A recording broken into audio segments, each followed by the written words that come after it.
Karakalatsa oh.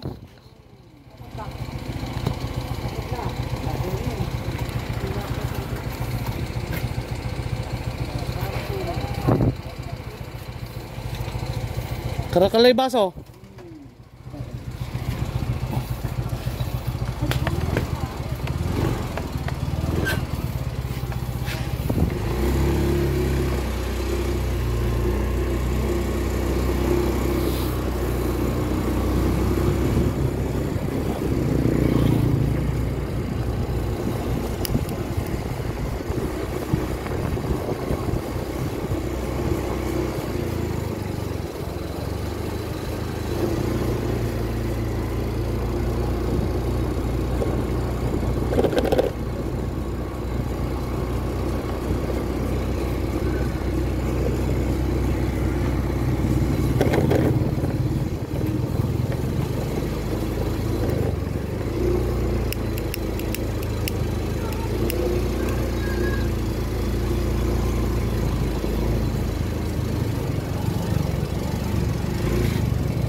So ayan, tawag dito sa lugar namin is tunnel kasi may daanan ng mga tubig. So ayan, ganito kahirap yan, no? Ganito siya kahirap.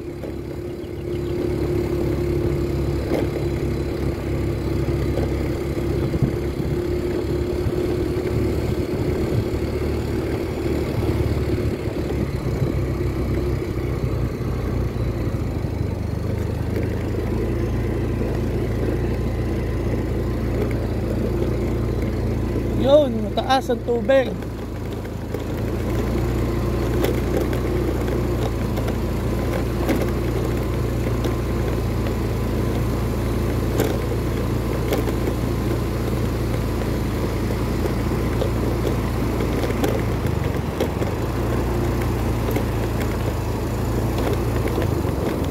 So ito yung sinasabing mataas yung tubig. Ang kailangan na namin dito,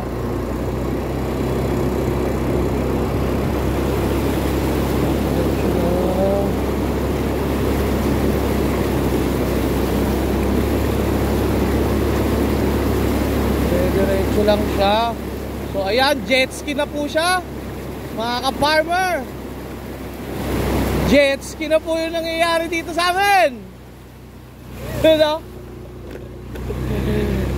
So ayan, kita nyo kung gaano kahirap dumaan ngayon kasi mataas, no? Mataas yung ilog, pero dire-diretso lang. Kaya yan, oh, tayo sa paborito kong daan, tapos doon sa kabila.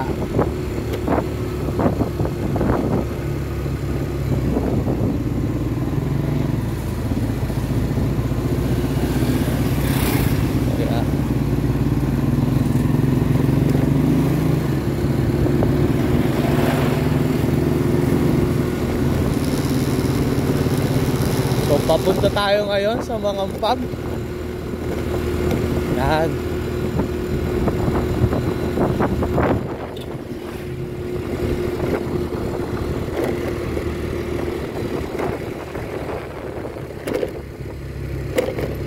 So kanina naging jet ski po yung motor natin, no? Kataas ng tubig.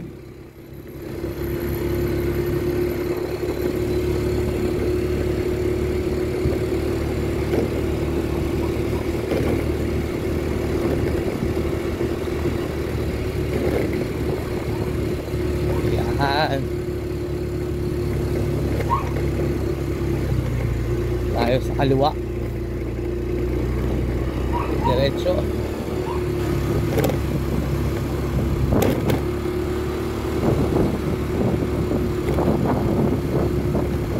So yung Mio naging jet ski, mga ka-farmer, para hindi na umikot. Sobrang layo ng ikot. Ito po, gandang araw.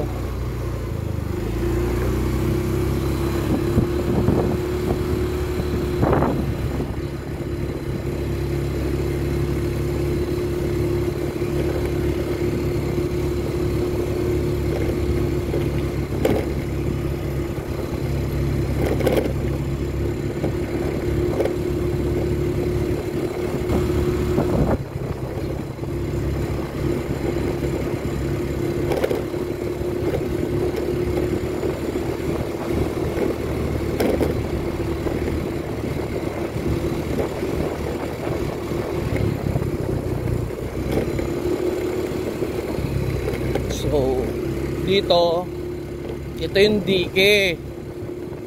Kaya, hindi dito binabaha. Kagilidan niya, puro mga tanim na palay, mais. Yan. Diretso lang tayo.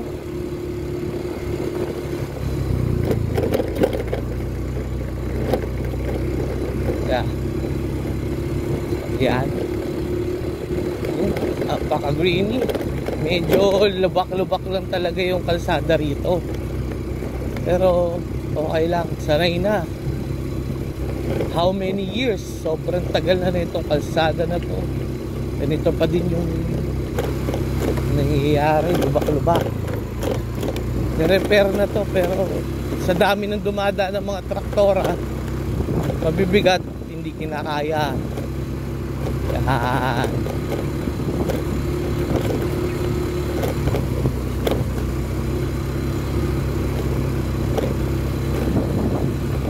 Diretso lang.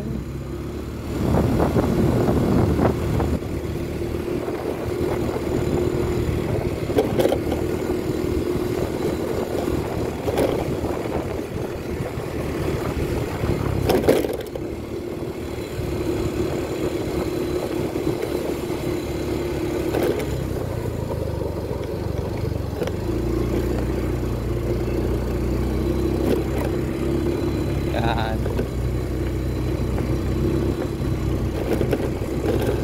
Yan. Dito ako bababa.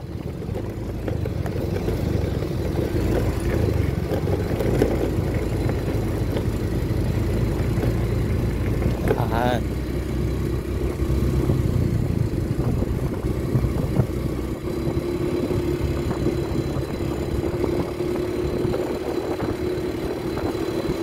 Ladan.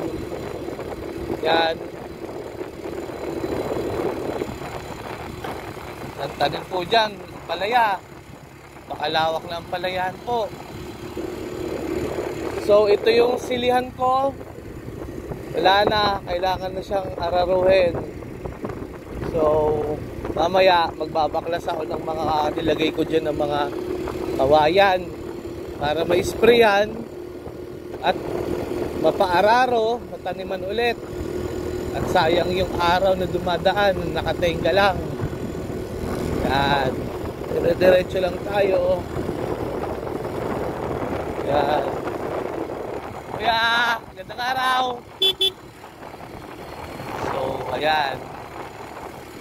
Ang ganda ng mga palay, you know? Mga ka-farmer. Ilang yung damo niya. Ayan, no?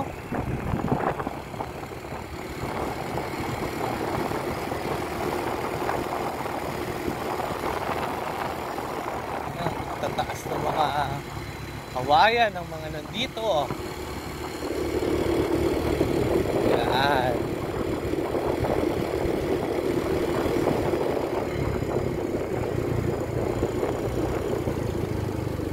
Dara kuya. So yan, dire-diretso lang tayo. Kasi makarating doon sa bukid. So mga ka-farmer, laban lang. Araw-araw ganito, araw-araw sipag lang.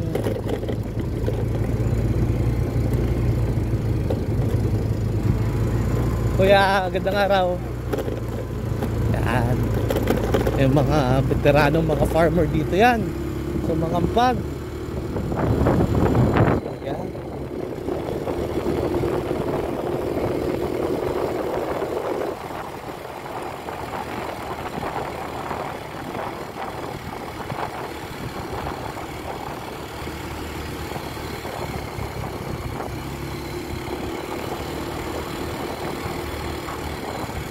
Mga palay na mga nakabilad. Kaya mayang hapon tuyo na yan. Mayroon na silang papagiling, mayroon na silang bigas.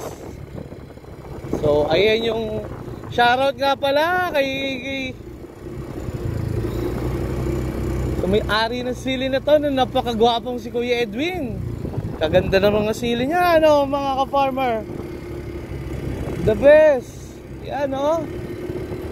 Hey, ganda ng kanilang mga tanim ng mga palay.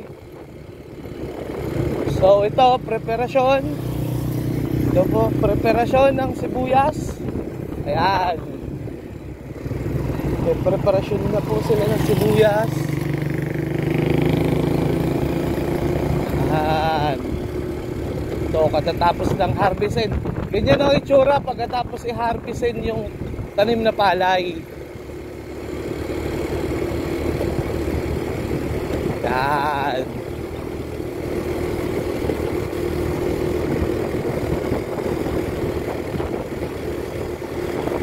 Ito nga pala yung nag-iisang tindahan dito sa Mangampag. Bibili muna ako ng yelo para magamit dun sa bukid, no? So ayan, dito tayo bibili ng yelo. Meron na? May maliliit na? Ay! Umulan daw po. Hi Mimi, magandang araw. Hi sa vlog ko. Hi ka sa vlog ko. Yan. Ayun, nag-iisang tindero dito. Pabili yelo. Dalawa. So, ito yung bilihan namin ng yelo rito. Yes. This is it, pansit. So, yan. Ito yung ice. May factory si Mimi ng yelo rito eh. Diba? Mamaya na. Mamaya na. Yan. So ito, nakabili na tayo ng yelo. Punta na tayo dun sa bukid.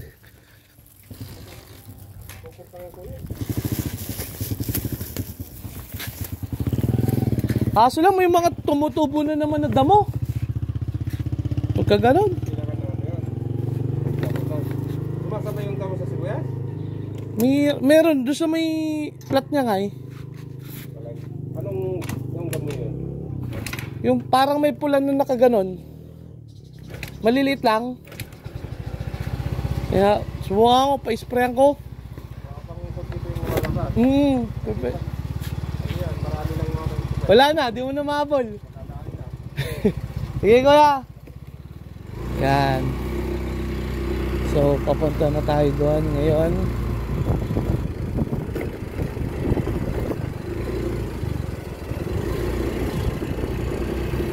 Yan o, mga kambing o.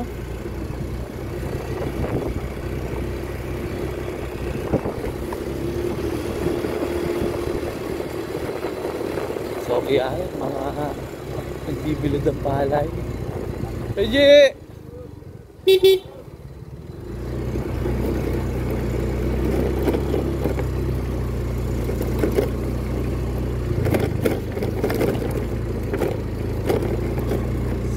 Sila. Ito yung daanan papunta doon sa bukid namin. Yan. Diba? Rough road. Tapos magiging jet ski na naman yung motor natin pagdating doon sa may medyo malalim. Pero kayang-kaya ng Mio. Mio lang, saka lang. Yan. Diretso lang.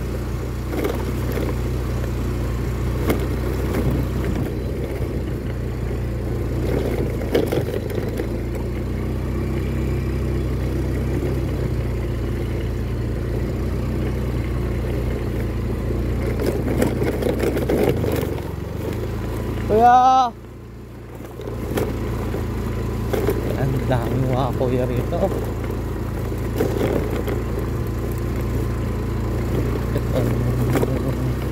Ito na yung ano, ilog, parang ilog na naman kasi malalim. Ayan, makikita nyo naman. Kasi yung tubig mula doon pumupunta rito sa kabila. O, ayun o. Malalim mo. Ayan.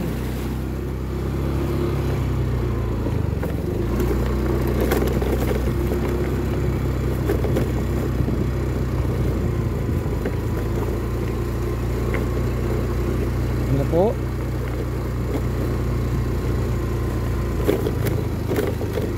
Ito na tayo sa bukid.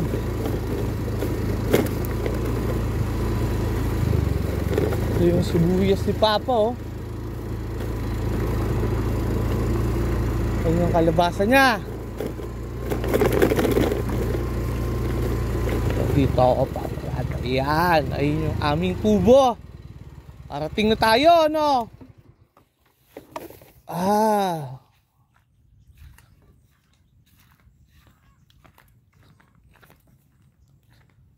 So, ayan po. Ito na yung aming sibuyasan. Yan.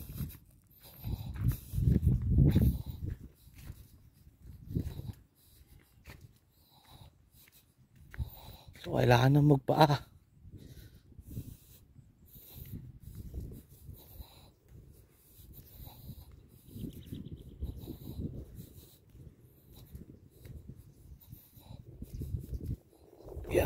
Yeah. Oops. Medyo nahihirapan akong maglakad kasi may gout. Ha. So, ayan. Dito na tayo. Ayan.